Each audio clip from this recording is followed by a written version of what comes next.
14ই ফেব্রুয়ারি বা ভালোবাসা দিবস হিসেবে যেটাকে আমরা জানি, আমরা হয়তো অনেকেই জানি না এটা কীভাবে আসলো।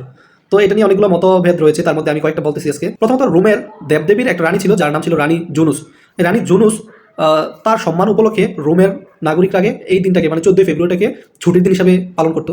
আর তারা বিশ্বাস করতো যে রানী জুনুস ছিলেন প্রেমের দেবতা বা দেবী। এটা এই বিশ্বাসের ফলে 14ই ফেব্রুয়ারিকে তারা ভালোবাসা দিবস হিসেবে পালন করে আসছিল। এটা একটা মতবাদ।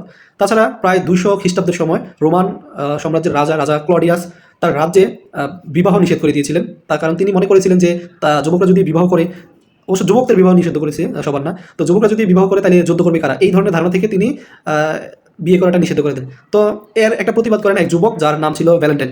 ভ্যালেন্টাইন এই প্রতিবাদ করাতে রাজা তাকে জনসম্মুখে গলা কেটে হত্যা করেন, আর দিনটা ছিল 14ই ফেব্রুয়ারি। এই জন্য 14ই ফেব্রুয়ারিকে বিশ্ব ভালোবাসা দিবস বা ভ্যালেন্টাইন দিবস ওই যুবকের নামে পালন করা হয়, এটার একটা রীতি আছে। আর তৃতীয় কারণটা হচ্ছে ভ্যালেন্টাইন নামে এক চিকিৎসক ছিলেন যিনি রোগীদের খুব আদর যত্ন সহকারে চিকিৎসা করতো। তো তিনি আবার তখন খ্রিস্টান ধর্ম গ্রহণ করেছিলেন, কিন্তু তখনকার দিনে খ্রিস্টান ধর্মের তেমন একটা প্রচলন ছিল না, যার কারণে ওই রোমের রাজা এটা পছন্দ করেন নাই। আর ভ্যালেন্টাইন যখন চিকিৎসা করছিলেন তখন রোমের রাজার যে কারাগার, এই কারাগারের প্রধান তার একটা অন্ধ মেয়েকে নিয়ে আসছে ভ্যালেন্টাইনের কাছে চোখের চিকিৎসা করার জন্য। তো চিকিৎসা চলতেছিল, এমন সময় একদিন হঠাৎ করে রাজার লোকজন এসে ভ্যালেন্টাইনকে ধরে নিয়ে গেছে। তো ভ্যালেন্টাইন ভাবলো যে আমি যেহেতু খ্রিস্টান ধর্ম গ্রহণ করছি, হয়তো এই জন্য আমাকে নিয়ে যাওয়া হচ্ছে, এবং রাজা তাকে এই জন্যই ধরে নিয়ে গেছিল এবং তাকে মেরেও ফেলছিল, হত্যা করে ফেলছিল। তো মেরে ফেলার আগে এই ভ্যালেন্টাইন একটা চিঠি লিখছিল ওই মেয়েটার কাছে যাকে চিকিৎসার জন্য নিয়ে আসছিল। ওই চিঠিতে লেখা ছিল ফ্রম ইউর ভ্যালেন্টাইন। ভালোবাসার এসব কীর্তির জন্য 496 খ্রিস্টাব্দে পোপ জেলাসিয়াস ফেব্রুয়ারি 14 তারিখকে ভ্যালেন্টাইন ডে হিসাবে ঘোষণা করেন। সেই থেকে মানুষজন এই দিনটাকে ভালোবাসা দিবস বা ভ্যালেন্টাইন ডে হিসাবে পালন করে আসছে।